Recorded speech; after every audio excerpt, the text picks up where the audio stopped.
TDAH, 3 manières simples de l'expliquer. Bonjour, je m'appelle Virginie Terrier, je suis nutritionniste, micronutritionniste et je suis surtout maman d'un enfant TDAH. Quand j'ai eu le diagnostic de mon fils, je me suis posé beaucoup de questions, énormément de questions. C'est d'ailleurs ce qui a donné naissance au projet que tu es en train de voir et aux vidéos que tu es en train de voir. Ce projet, il s'appelle NutriGenius. Il va principalement porter sur la nutrition et le TDAH, mais aussi sur plein d'autres aspects et notamment l'expérience que j'ai pu vivre en tant que parent. Et au moment où le diagnostic est tombé, je me suis posé une première question qui était une évidence, qui était comment je vais l'expliquer à mon fils et comment je vais l'expliquer aux autres personnes aussi. Puisque, bien évidemment, sur le plan physiologique, je connais le TDAH, j'ai fait des études de nutrition et dans la santé, donc ça fait partie de mon métier, je connais très bien la physiologie, mais je n'avais pas forcément encore réfléchi à un moyen ultra simple de l'expliquer et de faire en sorte que tout le monde puisse bien comprendre la dynamique de ce trouble. Donc comme je te le disais, au moment du diagnostic, j'ai cherché dans un tout premier temps quels sont les bons mots pour exprimer à mon fils et expliquer à mon fils ce qu'est un TDAH et pourquoi finalement il se sent différent des autres. Puisque c'est une chose qu'il exprimait depuis qu'il a 3 ans. Je me sens vraiment différent des autres enfants et j'avais du mal à amener de la clarté sur cette notion. Donc, bien évidemment, le diagnostic m'a aidé moi-même à comprendre et à mieux cerner ce qu'est le TDAH. Mais au-delà de ça, je voulais trouver un moyen simple de lui expliquer. Dans cette vidéo, je vais te présenter 3 façons de parler du TDAH simplement. La première sera plutôt destinée à un enfant. La deuxième sera plutôt destinée à un adulte qui n'a pas forcément de fondement scientifique et qui veut juste avoir une idée très synthétique de ce qui se passe chez l'enfant. Et la troisième sera destinée à un adulte qui, lui, veut comprendre la mécanique physiologique et veut comprendre beaucoup plus profondément ce qu'est cette problématique.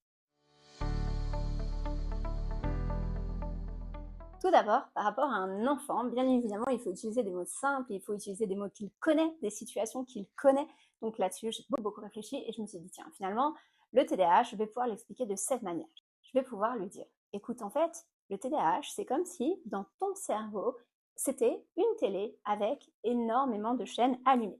Imaginons ton cerveau, ta tête ici, et dans ton cerveau, tu as peut-être 20, 30, 40 ou 50 chaînes qui sont allumées de façon simultanée avec des images de partout, des images ici, des images là, des images là, des images là, des images là, ce qui fait que ça crée énormément d'informations, énormément de confusion mentale, énormément d'envie d'agir aussi et des difficultés à trier parmi tes informations. Eh bien, le TDAH, c'est ça. On va avoir un cerveau qui reçoit énormément d'informations, alors qu'un cerveau qui n'est pas TDAH va avoir un seul écran allumé. Et donc, c'est facile, puisqu'il y a une seule information, assez facile à gérer sur le plan des émotions, assez facile à trier, alors qu'ici, c'est difficile. Ça crée de l'agitation. On va parfois avoir des actions sur des idées sans pouvoir vraiment prendre du recul dessus.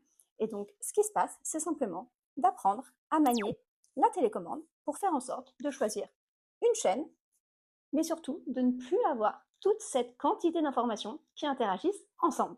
Donc pour simplifier, le TDAH pour un enfant, c'est effectivement que le cerveau d'un enfant normal est un cerveau sur lequel on a une seule chaîne allumée. C'est facile, ça génère pas trop d'émotions et le passage à l'action est relativement facilité et clair. Chez un enfant TDAH, on va avoir plein de chaînes allumées en simultané, ce qui peut créer une masse d'informations importantes, des passages à l'action complètement inadaptés et d'une action à une autre sans forcément qu'il y ait de fil conducteur et de logique. Et donc, ce qui est très important quand on est TDAH, c'est d'apprendre à gérer la télécommande et d'apprendre à se focuser uniquement sur une des chaînes. Maintenant, comment peut-on expliquer simplement le TDAH à un adulte? Alors, je pense à ça par rapport à la famille. Moi, quand il y a eu le diagnostic, j'ai eu énormément de questions, mais c'est quoi exactement? Ça veut dire quoi? Je comprends pas trop. Tu me parles de dopamine, de noradrénaline, de préfrontal. C'est des mots trop compliqués pour moi. Tu peux m'expliquer ça de façon très simple. Et quand on me disait ça, j'avais pas forcément justement les outils pour expliquer ça de façon simple. Je me perdais un peu dans mes mots, je me perdais un petit peu dans le sens. Et du coup, j'ai synthétisé aussi une manière de l'expliquer beaucoup plus simplement à des adultes. Pour expliquer un TDAH à des adultes, il y a une métaphore que j'aime beaucoup utiliser. C'est de dire le cerveau d'un enfant qui n'est pas TDAH, en fait, c'est une voiture tout à fait normale, normalement calibrée, avec des freins normaux. Ce qui veut dire qu'on a une capacité d'accélération qui est tout à fait normale et une capacité de freinage, donc d'inhibition de l'accélération, qui est tout à fait normale. Ce qui fait qu'on va pouvoir passer à l'action, freiner une action, réfléchir si notre action était bien, on va pouvoir prendre du recul sur une situation, l'analyser, on aura plus de temps. En réalité, on a un système qui s'auto-contrôle, qui freine en réalité aussi vite qu'il peut accélérer. Chez un enfant TDAH, on va avoir en réalité un cerveau qui va être comme une Ferrari, qui va accélérer très vite et très fort, mais qui sera combiné à un freinage d'un vélo tout petit. Ce qui veut dire que finalement, on va avoir une forte capacité à avoir des idées, de la créativité, à passer à l'action, mais par contre, une très faible capacité à freiner ces actions. Ce qui fait qu'en permanence, les enfants TDAH sont en train d'accélérer, accélérer, accélérer, en ayant une très petite capacité à réprimer leur action, à se freiner, à se calmer. Et lorsqu'on l'explique comme ça, n'importe quel adulte va se dire « Ah oui, effectivement, je comprends ». Donc ça veut dire qu'en réalité, il y a un déséquilibre entre la rapidité avec laquelle l'enfant va réfléchir et mettre des choses en place et la rapidité avec laquelle il est capable de les freiner et de les inhiber. Et c'est exactement de cette manière que fonctionne la physiologie d'un enfant TDAH. On l'a résumé en quelques mots, c'est facile à comprendre et c'est observable dans la dynamique que vous vivez au quotidien avec eux. Maintenant, le troisième élément, c'est de l'expliquer avec des données un petit peu plus physiologiques, avec la réalité scientifique du TDAH. Puisque finalement, le TDAH, c'est quoi? C'est un trouble qui porte principalement sur deux neurotransmetteurs, c'est-à-dire deux messagers de notre cerveau. Ces neurotransmetteurs sont la dopamine et la noradrénaline. Ce sont des neurotransmetteurs qui vont notamment canaliser l'agitation, faire en sorte qu'on ait relativement peu d'agitation physique, mais qui vont aussi déterminer nos niveaux de motivation et de démarrage. Ils sont vraiment très importants. C'est la raison pour laquelle les enfants TDAH qui ont des niveaux de dopamine et de noradrénaline relativement instables peuvent avoir des difficultés de démarrage, des difficultés de concentration, des difficultés de focalisation, particulièrement si évidemment les sujets ne les intéressent pas, mais aussi des difficultés à garder un état de calme physique et mental. Mais il n'y a pas que ça. Dans le cas du TDAH, il y a un autre élément de régulation qui est différent par rapport aux autres individus. Cet élément de régulation, c'est la capacité à préfrontaliser. C'est quoi préfrontaliser? Notre préfrontal, c'est cette partie qui est devant, là, dans notre cerveau, qu'on commence à développer à peu près à partir de l'âge de 6 ans et qui va se développer de façon intensive entre 6 ans et 25 ans. Vous l'aurez d'ailleurs remarqué, finalement, tous les enfants qui ont un peu moins de 5 ans, un peu moins de 6 ans, ont souvent un comportement d'enfant TDAH. Ils sont souvent très impulsifs, souvent très instables sur le plan émotionnel, puisqu'ils n'ont pas encore un préfrontal développé. Cependant, à partir de 6 ans, on est censé commencer à développer son activité préfrontale. Et ce préfrontal, à quoi il sert? Eh bien, il sert à gérer nos émotions. Dans notre vie, dans notre quotidien, dans notre environnement, on va recevoir des stimulus. Ces stimulus, ça va être par exemple quelqu'un qui crie, un bruit, une agitation, un jeu, quelque chose qui va nous exciter, une exposition par exemple à un écran, à des réseaux sociaux. Tout cela, ce sera ce qu'on appelle les stimulus. Lorsqu'on reçoit un stimulus, on va associer une émotion à ce stimulus. Cette émotion, ça peut être de la joie, de la peur, on peut ressentir aussi de l'excitation par exemple, frustration, on peut ressentir de la colère. Sauf que chez un individu qui n'est pas TDAH, cette émotion elle va être relativement contrôlée et on a déjà une différence chez un individu TDAH, c'est que l'émotion va avoir une intensité beaucoup plus haute. Mais c'est pas là la plus grande différence. La plus grande différence, c'est au niveau de la préfrontalisation. Lorsqu'un individu classique a un stimulus qui va générer une émotion très rapidement, cette émotion va être analysée par notre fameux lobe préfrontal.